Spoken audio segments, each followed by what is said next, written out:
welcome back to my channel. For today's video guys, we're going to do some school day makeup tutorial. So it has part 1, part 2, and part 3, and part 4. So for today's video, hey! So guys, for today's video, we're going to do the part 2 of this makeup tutorial. It will be the high school makeup tutorials. So guys, if you are in high school or will be in high school, you're just in the right place. So, kapag pinagbabawalan ang makeup in your school, don't wear some makeup.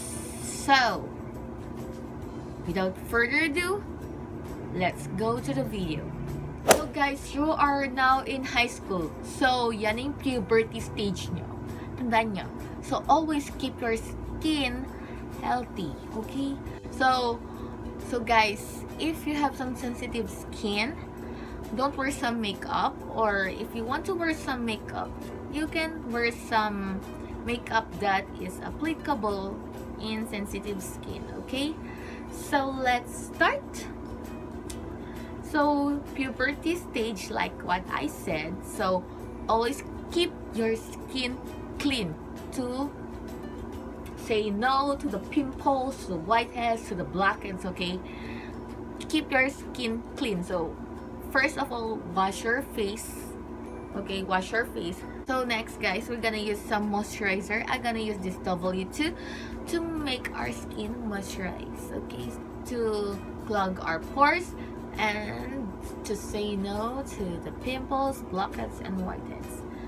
Okay, because this stage you are so oily or break out ng mga pimples, blackheads, and whiteheads yan. So always use some moisturizer, okay, to clog the pores. So next, we're gonna use some lip tint. Is from Everbelena. Because whole day ka sa school or in high school, so whole day ka, papawisin ka kung sakali. So we're gonna use some lip tint para last long. So you can use this in our cheek.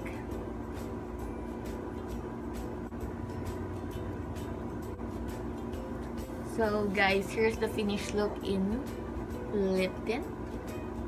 We're gonna use some pressed powder. This is from Maybelline. You can wear some baby powder if you want to, para hindi ka lang maging mukhang oily.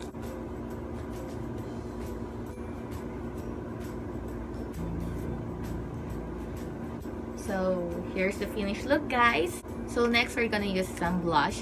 This is from Revlon. So, light lang because you have some lip tint. So, ayaw mo naman yung magmukha kang clown. So, just light. Okay. So, guys, here's the finished look. Yes. So, next, we're gonna curl our lash.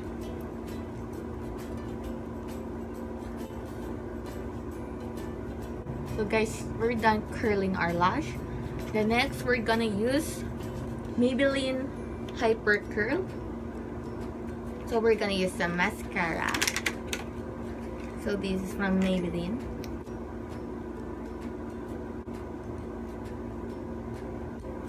So guys, here's the finished look in our lash.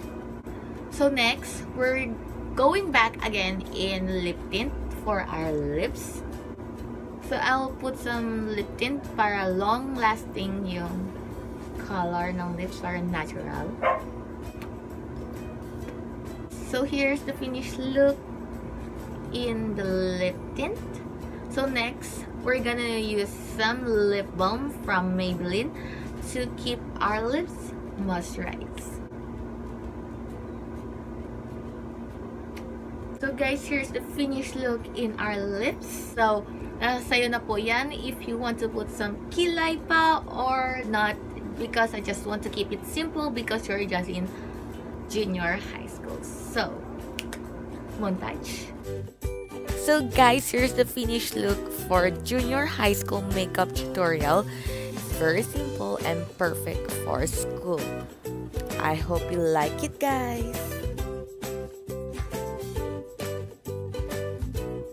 So So guys, here's the end of my part 2 of school day makeup tutorial. So I hope you like it, and if you want to learn the makeup tutorial in elementary, just watch my previous video. I just put the link below or in my end screen.